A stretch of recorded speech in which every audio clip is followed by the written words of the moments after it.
temas y respeto mucho si te mantienes sin opinar, pero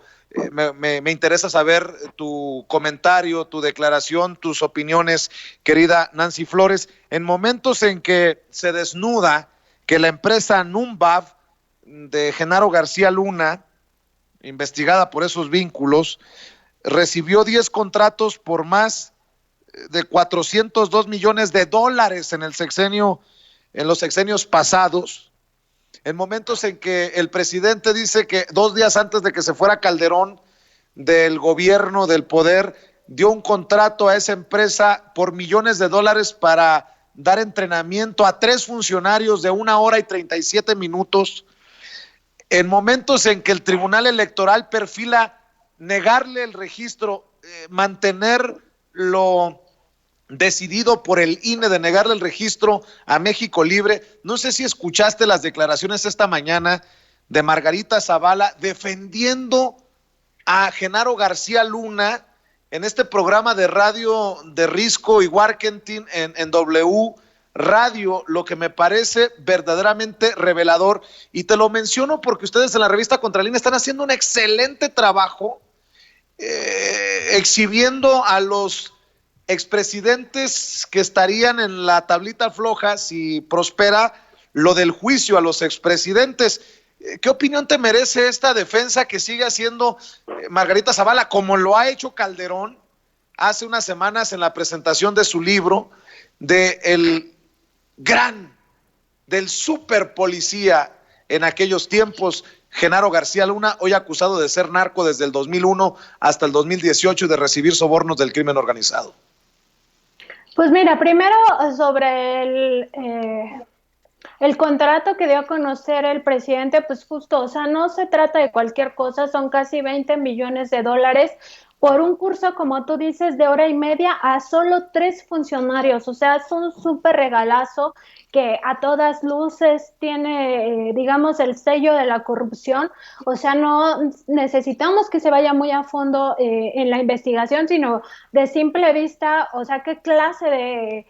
de conocimientos podrían impartirse que valgan tanto a solo 3 funcionarios, ¿no? Entonces, y que sea 2 días antes de que acabe el gobierno de Calderón Hinojosa. En este tema, sin duda,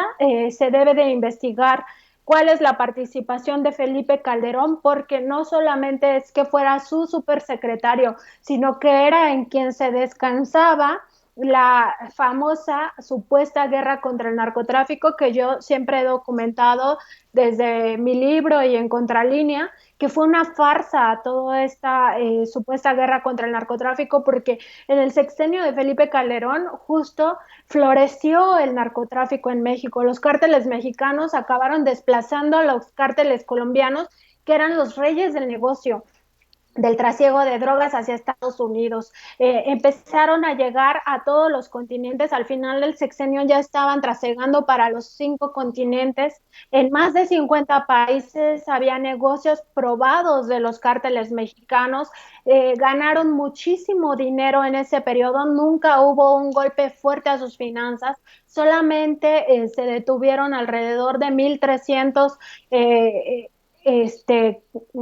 miembros de estas mafias, y ninguno de ellos fue, y hay que recordarlo, el Chapo Guzmán. Y ahora se le achaca en la Corte de Nueva York, Estados Unidos, a Genaro García Luna este vínculo con el cártel de Sinaloa. Y eso es muy importante porque no se puede entender que un presidente haya decidido hacer esta cruzada contra el crimen organizado y al final haya permitido que su secretario se coludiera con uno de los cárteles y se le beneficiara a ese cártel en toda esta llamada guerra contra las drogas. Entonces es un asunto pendiente que se le investigue a fondo a Felipe Calderón, que por supuesto se investiga a toda su familia, incluida Margarita Zavala, cuánto de ese dinero, no solamente a través de empresas como Numbac, se llegó a las finanzas de Calderón, sino incluso cuánto dinero sucio del crimen organizado llegó a las finanzas de Felipe Calderón, porque ese también es otra línea de investigación y no se debe perder de vista y debería de ser ya un tema que traigan las autoridades federales. Por supuesto que es obvio que a estos dos personajes que ahora están justo en esta coyuntura de querer hacer pasar por válido su eh, partido político, cuando en realidad se ha documentado todas las irregularidades que han cometido al respecto, como se cometieron en la campaña electoral de Margarita Zavala. No hay que olvidar que toda esta misma corrupción se replicó aquella vez, de comprar firmas, de etcétera, etcétera, de comprar casi que votos. Lo mismo se está replicando ahora con su partido político. Entonces, yo creo en el tema del Tribunal Electoral sí sería urgente que no se le dé el registro. Y en el otro tema, pues es evidente que ambos personajes políticos van a tratar de pues alejar un poco su nombre de Genaro García Luna y minimizar todo lo que está ocurriendo en la Corte de Nueva York, ¿no? O sea, decir, no, pues no es responsable lo que se le achaca, o tal vez es una figura con la cual se está tratando de manchar el nombre de nosotros aquí en México, ¿no? Que es un poco la idea que quiso imponer Margarita Zavala en esta entrevista que mencionas, como diciendo que, o sea, como que ese es un tema del pasado y solamente se ocupa para intentar linchar a Felipe Calderón o a ella, cuando en realidad es un tema de ahora, ¿no? O sea, de que no han rendido cuentas, de que son personajes muy oscuros, que tienen un pasado muy turbio, que en el caso de Felipe Calderón nos llevó a una crisis humanitaria de la cual no podemos salir, con miles de personas desaparecidas, con miles de personas asesinadas y con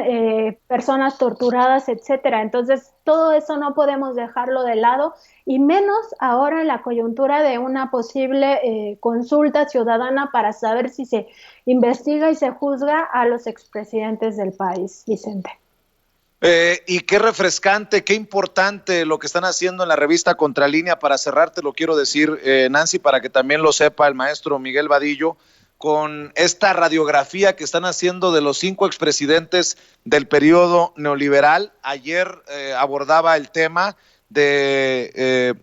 Ernesto Zedillo Ponce de León, vinculado al narcotráfico, con documentos de la Secretaría de la Defensa Nacional y la Procuraduría General de la República, con el cártel de las metanfetaminas de Colima, con su esposa directamente, con sus cuñados, en momentos en que el Universal entrevista para el golpeteo y abiertamente llamarse periodistas opositores al columnista de Reforma, Sergio Sarmiento, en momentos en que tú misma señalas que algunos medios han callado ante todo lo que ha ocurrido en años anteriores. Es importantísimo el periodismo de investigación y el periodismo independiente que realizan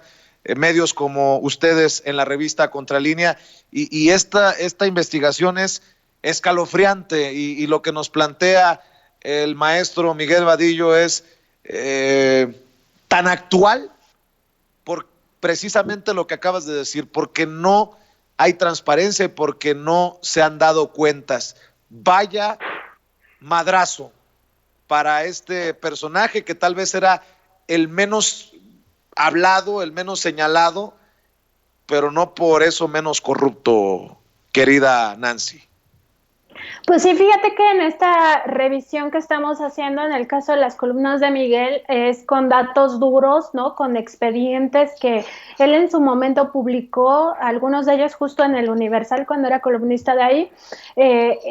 Y es una revisión que necesitamos como mexicanos, porque no debemos de olvidar lo que vivimos en esos 5 sexenios. Es muy importante reconstruir nuestra memoria, digamos, histórica, pero de una historia que recién pasó, porque es una historia no solamente llena de corrupción o con nexos con el crimen organizado, sino incluso de saqueo, pues de aplastar a la sociedad, ¿no? En el caso, por ejemplo, de Cedillo, como bien dices, que es un presidente o expresidente a quien no necesariamente se le ve mal, porque tal vez no lo recordamos, y por eso es muy importante traer a cuentas todo esto. También tiene una lista negra en el tema de crímenes de lesa humanidad. No hay que olvidar que con este personaje ocurrieron las masacres de Acteal, del Charco, y se me va por ahí alguna masacre que también fue terrible, ahorita lo recuerdo, pero, o sea, este personaje no solo tiene esta parte de sus presuntos vínculos con los hermanos Amezcua, sino también toda la otra parte que tiene que ver con la criminalización de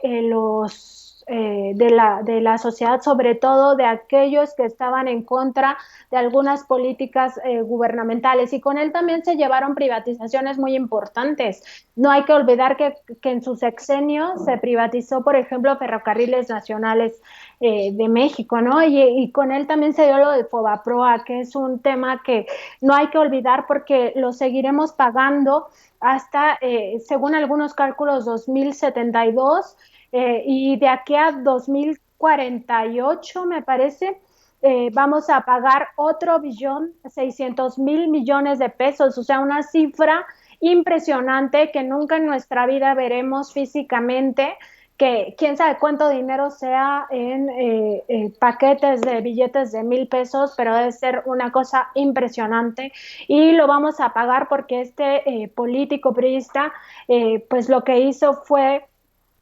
que todos pagáramos la deuda de unos pocos, y eso no se vale, y hay que recordarlo, y hay que recordar todos los crímenes que cometieron estos 5 expresidentes, porque sí deben de ser juzgados, deben de ser condenados y deben de pagar por lo que le hicieron a México, lo que nos hicieron a todos los mexicanos, y es muy importante que la sociedad empiece a recordar todo lo malo que vivimos, para también tener una balanza, ¿no? O sea, no solamente es tan negro como nos dice o nos tratan de decir los medios, los grandes medios de comunicación. No, hay que ver también todo lo que nos pasó antes y por qué en esos temas callaron. Así es, mi querida Nancy, pues por favor, salúdanos a todos en la revista Contralínea, gran trabajo del maestro Miguel Vadillo, gran trabajo de desmenuzarle a la gente, a los personajes, semana con semana, nuestro reconocimiento para ti. ¿Por qué no te despides, mi querida Nancy, compartiendo tus redes sociales y compartiendo el lugar en donde pueden encontrar la revista y en donde pueden continuar informándose desde las trincheras independientes? Claro que sí, es www.contralinea.com.mx, ahí están todas las investigaciones y sobre todo este recuento de los expresidentes. Y también, bueno, a mí me encuentran en Twitter como Nancy-Contra. Nancy-Contra de Contralínea. Por lo pronto, Nancy Flores, tú sabes que se te admira, se te respeta y se te agradece esta oportunidad para dialogar sin censura. Te mando un abrazo. Un abrazo para ti, Vicente, y muchas gracias también por el espacio. Gracias a tu equipo también. Gracias, es Nancy Flores. Nancy Flores, gran periodista de la revista Contralínea, desde la independencia, periodismo de investigación.